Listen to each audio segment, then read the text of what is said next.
all that mattered was the job. Right. And it was a brotherhood and a friend that you can't have in real life. An example I give is moving a couch. You go to the average not military person and say, hey, I need help moving a couch. 95% of them will make an excuse. The only thing I would say, only join the military if you really want to, and definitely get the GI Bill.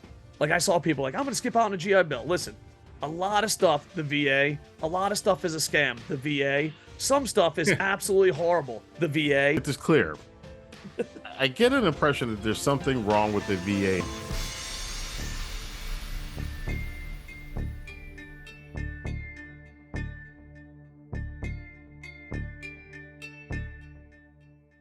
What's up, everybody? Welcome back to the Innerneath Podcast. And we are here with Dave Kocotos. You may know him by other names. Dave Coco, the huge one, all different kinds of names. But Dave has been leading a very interesting life. He's been involved with entertainment, sports entertainment, wrestling, sports itself, traditional sports. He's run businesses. He's been a teacher. He's left the United States and gone over to Japan to live.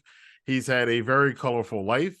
And he's also been in the military. He's done a lot of stuff. So as always with the Innerneath Podcast, we're looking at the stories beneath the stories and what drives people who are creative to be able to create the kind of stuff that they do. Now, I've known you for a while. We have a connection. We're going to get this out the way at the beginning.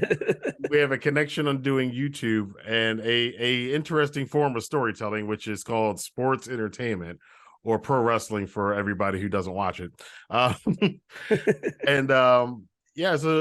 I had a channel, you had a channel, we have a long history there. But I guess the first thing I'm going to ask you about is, like, as far as the different forms of storytelling, because you're a writer as well, you have some books out.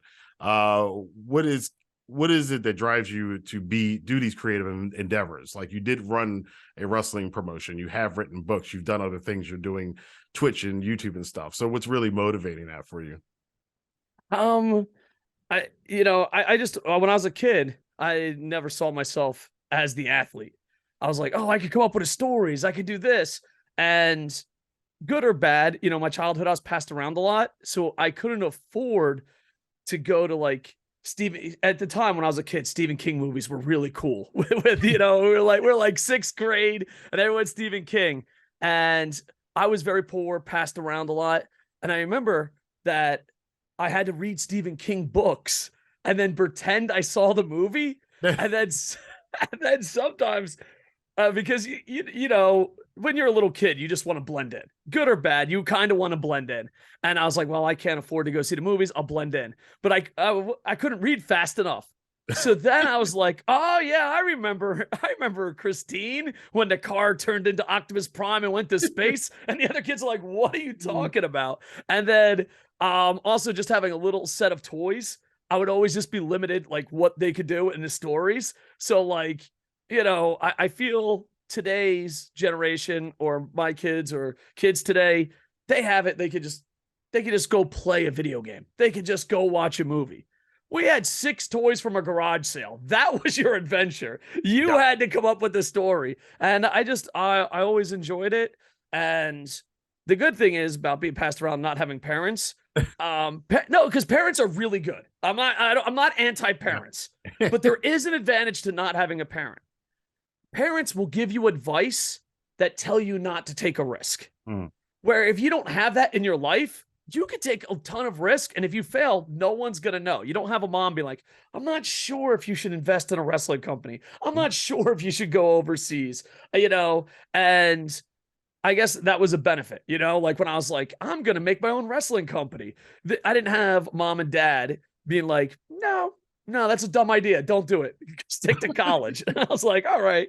So I guess that's where I always come with the storytelling and all that. And I remember I used to sneak into movie theaters. This might be a coming of age story of me just being a criminal, but I'd always run away and sneak into movie theaters.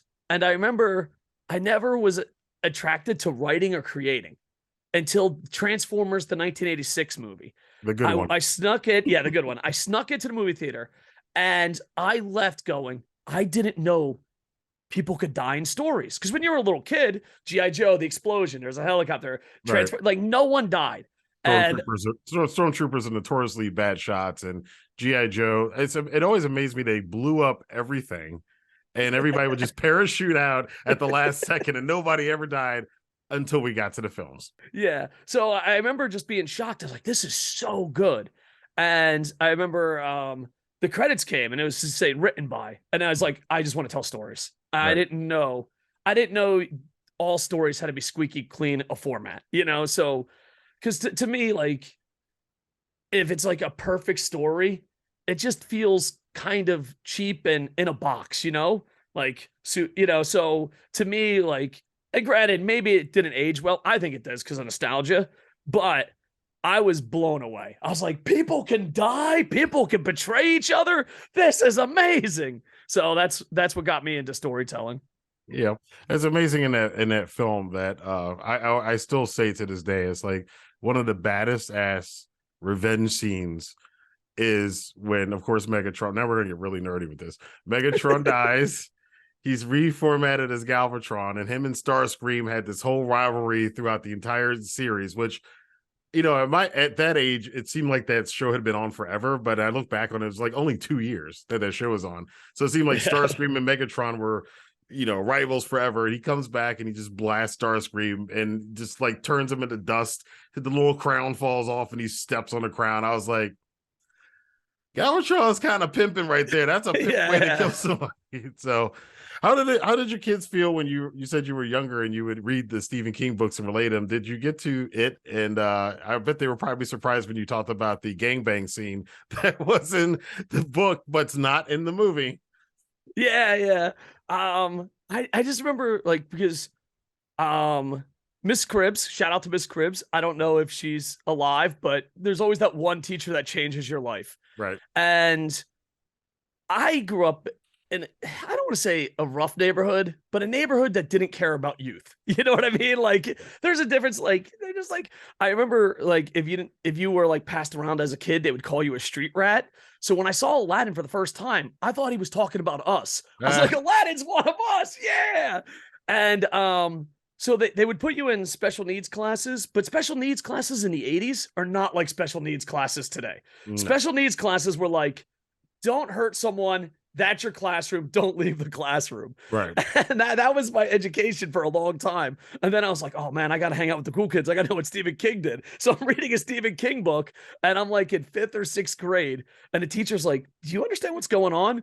And like, I missed it. I was like, yeah, I understand what's going on. I got to read this book by next Friday because the movie comes out. Right. And she's like, no, do you understand the words? I'm like, most of them, a big word I just kind of make up. She's like, what do you mean? I'm like, I don't know it. I just make it up.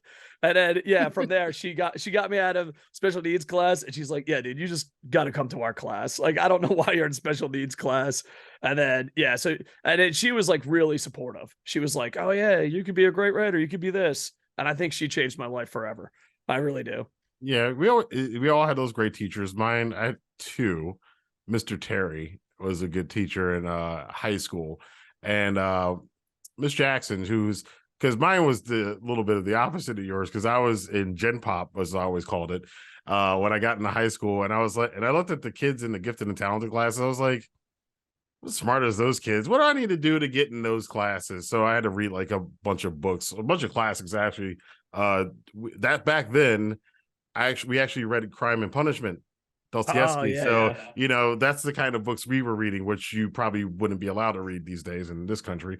But I read it over the summer and then did some math problems, whatever. And I was in Gifted and Talented the next year. And then you find out a good life lesson. If you do that kind of work and you get into the Pareto distribution of that top percentage at the means, you do get a lot of privileges, because once I was in Gifted and Talented, we had no work. We just showed up to class. They just assumed we were all smart. So I was like, yeah, you guys can write a paper once a month, but otherwise we don't really give a shit what you're doing. And that's what all the Gifted and Talented kids did. And everybody I was in Gen Pop with hated me. They hated me for like, what do you think you're doing? You think you're a big shot? I was like, well, In fact, actually, my valedictorian, he ran for mayor. He was Oh, that's running for awesome. mayor last 2 years ago, and I was like, yeah, that's Theroux. He was my valedictorian. I was on the tennis courts with him when he was cursing at himself for missing shots. And then he's So, gonna run to town. right. But I love I love the 80s and 90s education system. You're dumb. We're not going to help you. You're smart. We're not going to help you. Yeah. You're like, you're just right there in the right spot. Maybe we'll educate you. Exactly. But one of the other reasons I wanted to do that is because there was a lot of entrepreneurship.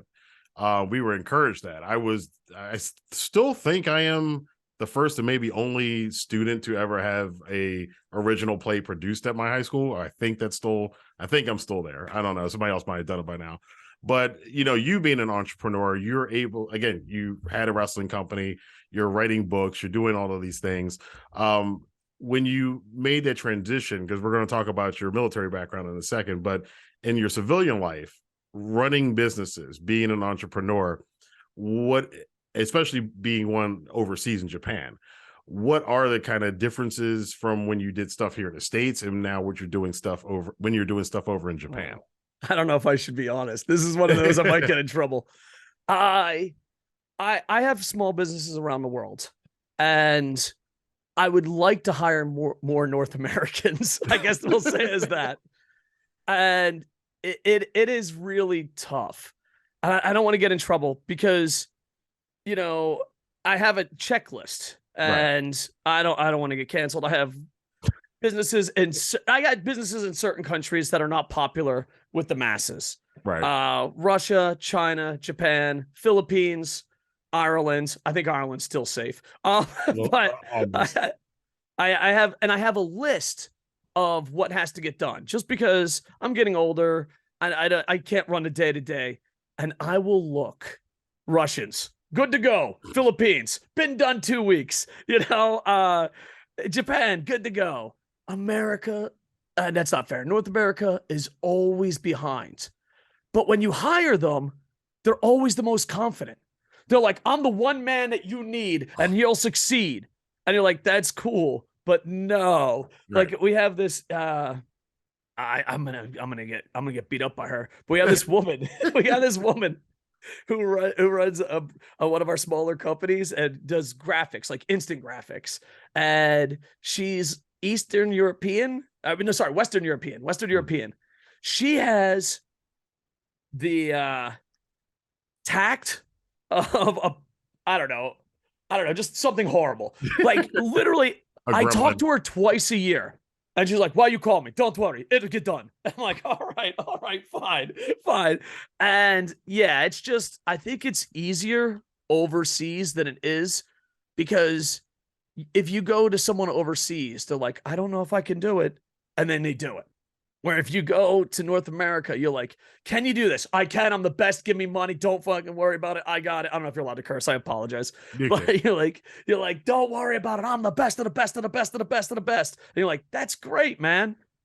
A week in. Bro, you haven't started anything. I don't know how. Like, that's not what you said in the interview. Right. Yeah. So, I don't know. I like starting businesses, but I have what I call the $5,000 rule. Once it like makes a guaranteed 5,000, I get bored. I look like that meme where like, oh, a business that makes $5,000 a month. Oh, new idea. And like you're checking out the new idea. So I'm always like that. And the best part is like when you find someone that you can trust to run everything and then you just create, it's the best part. It's hard.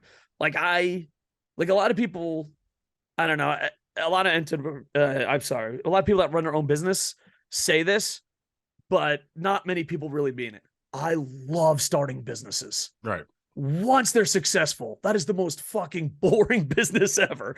Like why is it successful? And it's like, this is what it's guaranteed. And it's like, okay, they made it. Good luck, guys. And maybe if I focused on one thing, I would be better off. But there's just something new about, like the first business I ever ran was in Japan. And me and my employees slept on the floor. We ate ramen. And it was so Like, it was the worst time of our lives at the moment. But you look back and you're always smiling. You're always happy. You go see those people. And you're like, remember the time we slept? Like, because like in Japan, like we weren't allowed to sleep at our company. So we just Oh said it was wow. open. We were said it was open 24/7. Like, it was just, yeah. And it was fun. Like, that's the part I love. The You have a part of, oh, I got a fancy car and look at me, I'm important. That part's so boring. Like, I did that part in Hawaii. I did that part for maybe 10 days and I hated it. well I hated that'll it. make you poor anyway, because Oh, you're it definitely. yeah, Yeah. that's not the goal of running the business. The core goal, and I try to explain this to people on both sides of the fence on these issues. I'm like, the point of a job is because somebody has an idea and they can't do it all by themselves. So that's why you're employed, and you need to treat your employees well, because they're helping to, it's not their vision. They're trying to help fulfill your vision. And your enjoyment out of it isn't, oh, I now have a Lamborghini that now because you're kind of stuck having to pay for all of that stuff. If you've got a big Yeah. ass house, you know that costs more money just to maintain. So then you're running the business just to maintain image or a lifestyle that's not really there. So in Uh, Japan, you had a better experience in Japan working overnight, because I have experience here in the States. I've worked notoriously and famously worked a couple of 36-hour days. I guess you heard that hour right. It's 36 hours straight with a little It nap. feels good, doesn't it? It's weird. It's a No, weird feeling. no, Like, it I was wasn't. getting all excited. Like, 36 hours. Let's do it. No. And for this particular one, Well, hold on. Can I just say, is it for your yeah, own company though? 36 no, hours for your own company is way better than 36 hours for someone else. well, yeah, that's what I'm saying. It's like, for your employee, like, for it wasn't our passion. It wasn't Oh, our yeah, company. yeah, We yeah. were the employees, and we were working 36 hours because one guy was supposed to do something kind of, he effed off and was like, I'm gonna go and have dinner, and me and the other dude wound up doing his work, and it took 36 hours to fix it. And that kind of stuff, and that's the difference. Like, it's not our business, it's not our Yeah. passion, but we're dedicated to do it because it's our job. But it feels a bit abusive, and it's not a good memory. It's not a good memory of being there and like, I don't really care about this. I'm just doing this because I'm responsible, because it's my team. So I feel I have to put in the extra work for it. You said that you guys did that in Japan. Is that common in Japan? Because Japan gets a lot of I guess the perception, at least over here in the West, for people who take an interest in it, is that it is a workaholic culture, because all we see, you see those videos of, people crossing the streets in Tokyo, and it's just people just going everywhere Yeah. and on the subways and sleeping on the subways and, all of that kind of stuff. Is that really the way it is in Japan, in particular, the big cities like Tokyo, or is it not quite as crazy as people make it out to be? It is, but not for everyone. Hmm. It is, but not for everyone. Like, you'll meet a businessman that he just lives and works. Like, they changed the laws and the rules. Like, in New York City, to the best of my knowledge, at least I haven't been there in like 20 years, the trains run pretty late. Well, in Japan, they make the trains not run late so that you can always leave and say, "Oh, I got the last train. Mm. Oh, I got to get the last train. I got the last train." Um, it's difficult because, like, sometimes when it comes to a country, everyone's like, everyone's the same, and that's not the case. Right. But there are a lot of workaholics. There are a lot of workaholics. Um, there's this old saying, and especially if people our age, younger, it's changing. But people our age, I assume we're around the same age. Right. Um, People our age, they put company, family, religion. Like, that's how serious it is. Mm. And like, me and you, we're adventurous. We're like, I worked here, I worked here, I did this, I did this. Always chasing adventure. Right. A lot of people our age, when they left college, that first job was their last job. And that's it. And then it becomes their family. Mm. I don't want to say everyone's like that, but there is a generation where majority of it is like that. Yeah, I wanted to ask you about that, because I have, well, my book series, Kind of Cold, obviously part of it takes place in Japan. Depending on the book, the main character is Japanese American, her parents from Japan. And in writing that book, because as you know, I have an interest in Japanese culture on many different levels. You got to come visit us, sir.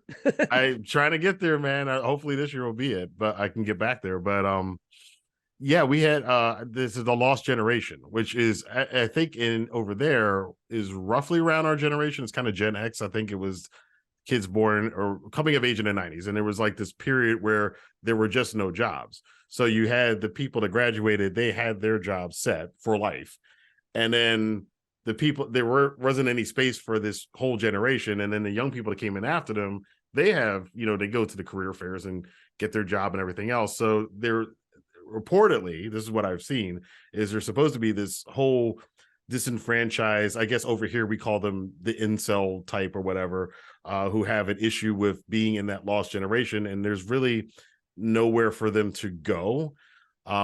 I don't know how much we're going to get into some serious territory here. I don't know how much that had to tie in with the whole situation with Abe and assassination. Some people ascribe it to that church and all this other stuff. I That's don't a know. good story. Yeah, I'm gonna let you touch on that because you're obviously there and you obviously experienced it, because it's the prime it's the guy in charge. It'd be like if Trump or Biden got assassinated over here in the middle of the street in broad daylight. So with a gun too in Japan, which is a makeshift gun, which is they're illegal in that country, which was really weird. So is it that bad for that lost generation? Do you know anybody who's in that lost generation? It's bad. It's really bad. And the thing is too, Japan had, I'm paraphrasing here. I don't want to Japan had the illusion of the perfect system. Right. It's like, this is the perfect system. Nothing works. Nothing goes wrong. It's the perfect system. And then a generation, probably our parents' generation, really greedy. And they're like, well, the perfect system, what if we just don't retire and stay on top? And then that slowed down the perfect system. And then they're like, what if we just save all our money and don't spend it? That was a factor. And then, if you guys remember, probably early 2000s, 90s, around that, there was a big thing about overpopulation. Right. No one took it seriously except the Japanese. So now there's no young people. People are not retiring. And the older people are stuck in their ways. That's a fancy way of saying a bit racist. Stuck in their ways. You're talking about gaijin. They're not spending money. And then that older generations go into the younger generation, just do what we did. And it's like, well, no, because people stepped down for you. Right. People spent money. People, so the future is not bright for Japan unless someone smarter than me comes along. And I don't know what that is. You know what I mean? Like, if there's someone smarter than me, I'll root for you. But you just sit there and look at all the puzzle pieces and you're like, this is above my pay grade. This is a bad thing about to happen. Well, I'm curious because we have kind of the opposite problem here in the States, right? So from my observation, and this will be on another podcast pretty soon. It's interesting here because there's a lot of money spent, but it's also a lot of money spent by the consumer class. This is part of the reason why the rich get richer, poor get poorer, because we had the stimulus checks. We got all that stimulus money. All these people got their stimmies. We came up with a term for it. When you come up with a term for something, you know how prevalent it is. People were getting their stimmies, and then what they would do is instead of saving it and building up some sort of wealth for themselves and some sort of cushion, they spent it, which meant all the money went back to the people. The rich people got all the money at the end. So it's like it's a weird kind of combination there. But in here. The statistics are usually that, wealth only lasts 3 generations. By the time, Todd gets a business, and by the time it gets his stupid ass grandson, the grandson's already, spending on hookers and blow and whatever. So that tends to be what happens in this country. Is it similar? Could it be a similar thing in Japan where you have that older generation that's hoarding all that money, but what happens to that money when they start dying off? Or are the younger generations going to inherit it? Or does it go to the government, or is it just stay within families? How does that work? For the record, this is out of my pay class. This is just from my experience. So like, I don't want people to be taking legal advice or be like, this guy knows everything. This is all But, all anecdotal. the government takes a big chunk of it. Ah, The okay. government will take a big chunk of it. I know that for a fact. You have to find loopholes. You have to find ways around, and also, your family lineage, family line really matters. So my friends recently had one of the older relatives pass away, Right. and they were like, "Oh, okay, well, I guess I did everything, so I'm gonna get the money. No one else exists." And he's like, "No, he actually had a kid in 1942, and she's 98 years old. You have to go talk to her." And it's like, "Oh, she's senile. She doesn't know what's going on. So we'll just wait till she passes away. She has no other kids." So then the government makes interest off that. So Mm. it's just like anything else. You have to find loopholes, and it's not a smooth transition because we worry about that stuff too, just because we're here and it's like, you know, but yeah, like I feel it's a little out of my pay grade, but from what I've seen from people, most of the time the government takes it. Like it's like, oh, your grandfather worked really hard, and like and especially if you don't have a will, your Right. grandfather worked really hard, we're gonna take that away, we're gonna take that away. And what's very important, and I don't want to say I hang out with wealthy people, but I hang out with wealthier people than me. Right. IPs matter. Like if you created something that's amazing and they pass down the IP, that's guaranteed as long as that IP doesn't die off, Right. guaranteed cash. So I've worked in anime and manga, and some of the families that own the bigger ones, Mm. they're set for life and life and life and life and life because they're passing down an IP and not passing down cash that can be taken away. God, that's kind of like it's almost like a feudal system, like lords and ladies, kings and queens. Like it's kind of a similar kind of thing where the family just keeps the title, and Yeah. the title pays. In this case, it's the intellectual property. It's basically the same thing as being being not a serf, because that's what the rest of us are, but being one of the privileged, elite, the princes and bishops and stuff like that. Yeah. It's very weird how different civilizations are like just doing the same thing we did in the past. Over and over. Yeah. Yeah. The crazy part is though, like in Japan, wealth is important, but also how you get your wealth. Mm. So I've met people and they're like, I'm a novelist, I'm an artist, I'm a musician, and I have no problem with money, but I'm looked down upon because it isn't a giant corporation. Right. I find that to be something different and weird. Like I don't want to say the animation, but it's one of the biggest animations in the world. They own the IP, and I feel bad because I feel like because they're so wealthy, but they still feel bad about it. Mm. They're like, we don't really say how we made our money. I was like, why? Like I can't see any of the Disney kids being like, screw Mickey. You know what I mean? I can't see that happening, but and they're not mean spirited. Right. They're just like, if you don't ask, I won't bring it up. Right. One of those situations. Speaking of titles, so your background is in the military, and quite some adventures I've heard over the years, some stories that you shared. Tell us about your time there, and that was before a lot of these things happen, and how you got into the military, and what did you take away from it, the good and the bad, because there's good and bad that comes out of any of those situations. Military is kind of like starting your own business as in school. You hate it every morning, and the second you're gone, you're like, I miss those times. Those were the greatest times of my life. Like I said, in high school, I was homeless, and I would sleep in locker rooms or sleep over your house until your parents kicked you out. Right. I'd be like, hey, Ranted, what you having for dinner? Oh, cool, I'll sleep over. And your parents are like, yo, Coco's gotta leave. Get him out of here. I don't know what's going on. It's good. So I do that. And I remember I worked for, I wouldn't say a mobster because I don't want to. That's a mobster. I was trying to think of another way. I hope you're not working established gentleman. You're not working for the Yakuza, are you? I'm friends with a couple, but I don't know about working. But this was back in America. Oh, okay. Sorry, different country. yeah, different country. And I remember he came up to me and he's like, to get out of being poor, there's 3 options for you. There's 1, be an athlete, 2, get a scholarship, or 3, join the military. And I was like, well, I'm not exactly the smartest bulb in a bunch. And he's like, well, the military will pay for that. I was like, what about athletes? And I was like, I am barely good enough to be on a high school roster of last place athletes. I don't think, they're calling me. Like, I was good enough to be on the team. I was good enough to be on the team, but not good enough to do anything else, So, Right.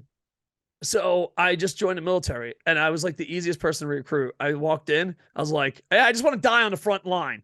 He's like, what do you mean? I was like, the Marines, they fight. I did die on the front line. And the recruiter was like, did Bill put you up to this? Who put you up to this? They thought I wasn't serious. I was like, no. I'm like, I don't. And they're like, you could do anything you want. I'm like, nah, I'm going to join the Marine Corps. I want to be infantry.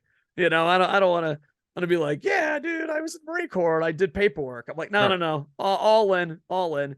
And yeah, I got there and it was awesome, man. It was awesome. The people you meet there, like, nothing matters in a good way. You know what I mean? Mm. Your race, your religion, your sexuality, nothing matters. All that mattered was the job.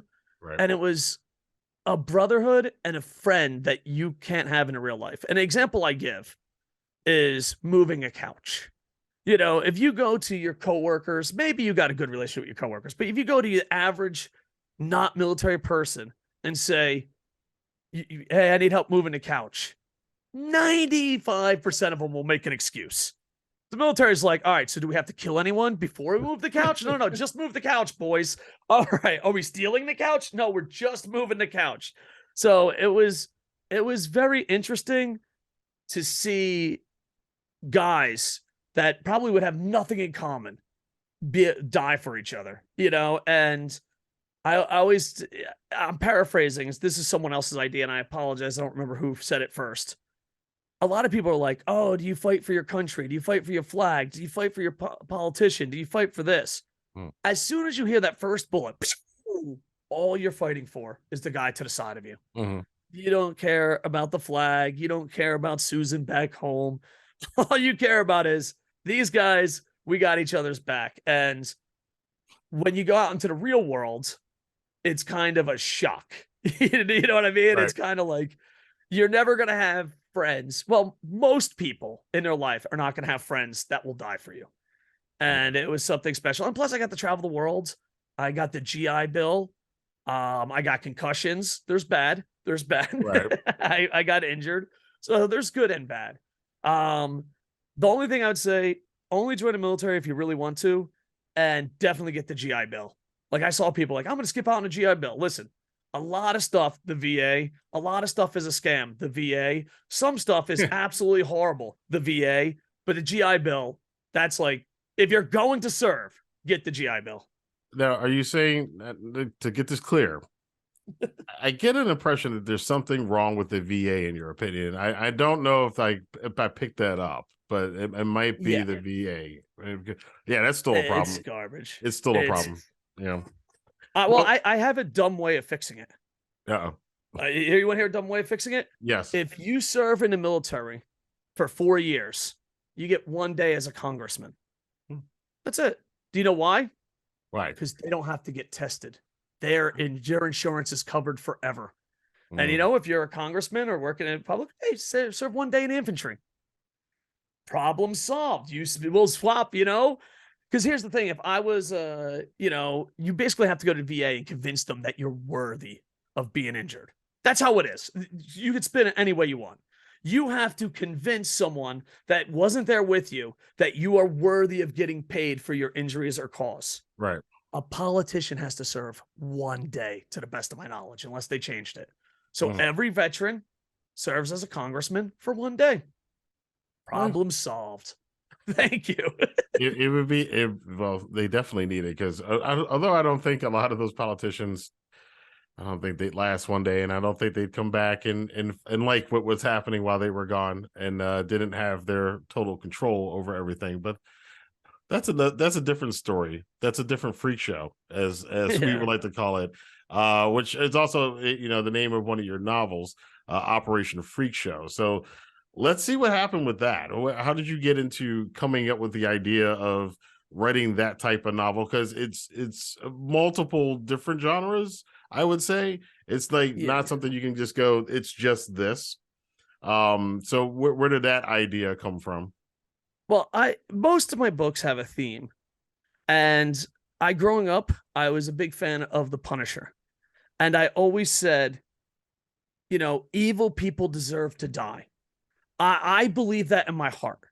The problem that I have with this theory is who decides what's evil? And like that was a big theme. And one day at a wrestling event, someone mentioned that their daughter was being harassed by someone that should not be harassing her. I don't know if you put this on YouTube because I know they back this word, but basically it's bothering her. Mhm. And we were not say gentlemen, but we were drinking and we came up with this idea like, well, they're on a list. What if we just kill them all? Right. And that was the spur of the moment. And then it grew from there because I don't know if everyone feels this way, but I do believe evil people should die. But who judges the evil people is difficult. And that's what I kind of expanded on from there. Mhm.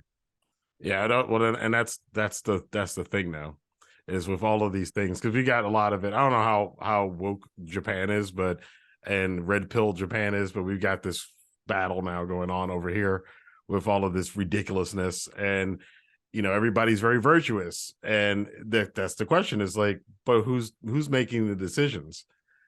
Why are you so good to make this decision, and why do you think you are justified in making the decisions about who has this and who lives and who dies? So these are themes that go through, and probably are going to be prominent themes through a lot of storytelling over the next couple of years, because the world's changing, social issues are changing. You can even see it in something like Squid Games, coming out of Korea, and that kind of interesting play on how their market and their economy affects the value of life. So a lot of that, a lot of those themes, again, about living and dying, and choosing between life and death. That's something we're probably going to see a lot more because the world's changing. Um, what goes into any future stories that you're going to be telling? Because I know you're planning on another book and you're looking for uh, good editors and stuff, and that's a whole other process in itself. But That's difficult. yeah. So how far do you think you're going to? How far are you along with your next creation, and are you enjoying the process of, working with publishers or doing it on your own as an indie author, and the pros and cons of both of those?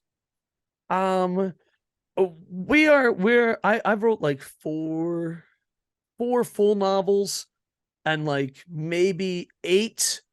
I just got halfway through. Don't worry, I'll finish it later. Yeah, so that's where I'm at. We're for two of them, we're at the final edits, and um, I I like the idea of a publisher doing everything for me. I'm just not famous enough to accomplish that. Like, and I feel like some of the publishers, they want to control stuff without the success. Right. And I always joke, I'm willing to sell out once, but I'm not going to sell out for not being successful. Like if I'm not going to, I know it sounds weird, but if I'm not going to be a top tier guy, I kind of want to go out on my own. Right. And I have all these ideas. I know Stephen King is against this, but I always write down the ideas. I do the maps. I do like this whole universe. Us growing up being comic book nerds. Who Right. like, if this guy walks by this guy in this city, then these two stories are connected somehow. Right. And I'm working hard on it. And for a long time when I was with a publisher, there was like, you can't do that. You can't do that. You can't do that. You can't do that. You can't do that. And with Lucky to Orphan, a book that I did, it was just eventually it didn't feel like mine. It's like it changed so much that's like, that's not my baby. What did you do to my baby? You know what I mean? So I like the freedom of being on your own. And I feel if you are not top tier, not even a top tier writer, just top tier famous writer, Mm. you're better off doing it on your own. There was always that one saying, I apologize, but I think it was like the Rolling Stones or the Beatles played on a Tonight Show. And they're like, you'll never play on the Tonight Show again, but I already have. That's what I feel like I am with publishing. Right. And like, I started getting into indie publishing, and everything that I was told you couldn't do, people were doing not what I wanted, but you could just tell like that guy's doing his own thing. Right. Look at him, and that what inspires me.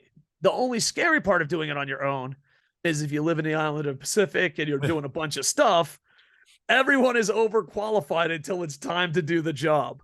This is the easiest job in the world. Yeah, I need that. Right. Well, this is difficult now. It's like the confidence of before and after paid is hilarious. I am the greatest editor in the world. Pay me. Here's the money. This job is really hard. Like the balance of confidence switches once the paycheck has been cleared. But I'm super excited. One of my goals in writing is just to have something that outlives me. I don't have to be rich. I don't have to be the best. But if there's a story 10, 20 years from now, someone picks up and is like, or 10, 20 years after my death, Right. that's cool. That's cool. And I love everything about it. The only bad part is like when it gets stuck, you get so impatient, like I don't know about you because, you have your own system and I'm proud of what you've done, but I feel like by the time my book comes out, whenever people ask me about it, I literally forget what was in the book. Like, I feel like one day someone's going to interview me and I'm going to be a big phony. Like, I did a podcast, maybe radio show about books, and I'm so glad the host didn't read the book. I went on for about 15 minutes how this was my favorite scene in a book. And someone called me and said, that didn't make the book. Right. I was like, oh, that didn't make the book. Okay. So my goal is writing is I love the process. I want to keep doing it. I want to do stuff that might not be perfect for selling, but it's different, adventurous. It's, it's kind of like, with YouTube and writing and everything. Everyone wants to be famous, but if it's not your voice, what's the point? What's the point? If you are just saying what someone wants to say, it's like you're missing the point of having a voice, if that makes sense. Right. But yeah, I guess the big thing is just speeding up the process and just getting a routine. And I got 4 books right now that are 60% done. I'm just like, should I start another one? So I have to really hunker down and be like, nope, this is it, done. Next, this is it, done. But I do have 4 projects finished, but I'm just going through the process, and I wish that process was faster. But either I don't have the right system. It's all my flaws. It's all my flaws. But I gotta improve that. Yeah. And that's something I have to work on. Yeah, well, everybody finds their own system for them because mine's pretty much linear as far as I'm just going down each. Because I already know what the story is, so it's going down to the 10 part. They're in 10 parts. It's 10-part series, so I know where parts we are at, and it's following the typical, up and down roller coaster ride. We take the characters up, and then we take them down, and we get through. And although it's been this last book has been a beast because it wound up being 800 pages. I'm getting like J.K. Rowling when she got into those like middle Harry Potter books where the size of them just started. Yeah. It just gets bigger and bigger. Yeah, and now I'm like, I can't do that. So I'm in the process of chopping part 5 into part 5 and 6, and it's getting kind of crazy. But that's again, yeah. Go ahead, sir. I was gonna say, can I say one more thing for self-publishing? Yep. The one thing I do love about self-publishing that's a huge advantage is I am big into the story's over. Like if it's 800 pages, the story's over. If it's 80 pages, the story's over. I don't like dragging something out. And they do this a lot in video game storytelling. Right. Give us 6 more hours of gameplay. And like the story's over.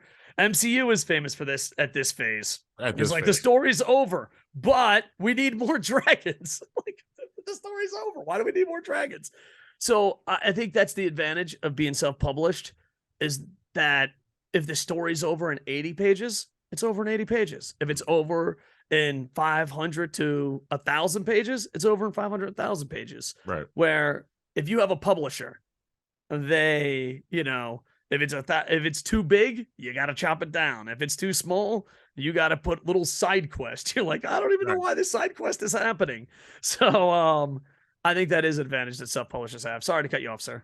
Yeah, that's no big deal there. We do have the part of the video, part of the podcast, where we do ask you to let the people know about your socials, so they can find your stuff, so they can find more about Dave Coco and Operation Freak Show and your other projects, both past and future. So let the people know where they can find you. I have a blog that I don't update, davecoco.com. And they're like, yes, I can't wait. Amazon, just look up Dave Coco. I got 2 books. I got more coming, knock on wood. I got books finished, but they're coming. And I'm Coco Sports on everything. There is a blog, but I don't run it day to day. And it's like, I wish my name wasn't on it anymore, but that's another thing.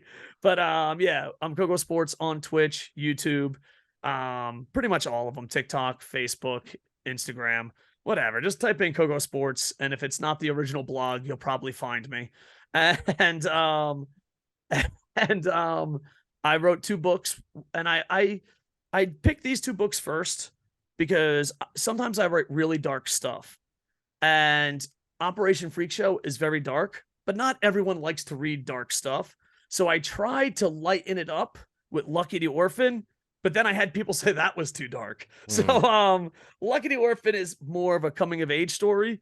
So I tried to, the way I pictured it, being a salesman entrepreneur, is that you're like, hey, here's Operation Freak Show. It's super dark. I don't like dark stuff. Here's Lucky the Orphan. It's super light. You know what I mean? Like, right. Just have options. And one of my goals is, before I die, I want to write a book in every genre. But rumor has it, I'm not very romantic. Like, I'm always like, this is romantic. And my female friends are like, no, let it go. You got that George Lucas version of romantic from we saw in the prequel trilogy. That's no. Some genres you just can't do, man. Some genres you just can't do. Yeah, but I have fun with it, and like I said, I don't know if I'll ever be the best. Probably not. That's guaranteed. But I'm retired, and I just always wanted to be a writer, and I'm super passionate about it. I talk about it all the time. I guess the biggest goal is I have to, because like, how it is as an author. Everything's done, and there's still not a product. Oh, that's like, So that's the process. I have to pick it up. But yeah. Well, we do look forward to seeing what comes out of it. So you guys definitely go and follow Dave's stuff. If you see a blog with a blank page, it's totally fine. He'll write something there eventually. Thanks, Dave, for joining us on the Innerneath Podcast, and we'll see you guys soon. I appreciate being here, sir. Thank you.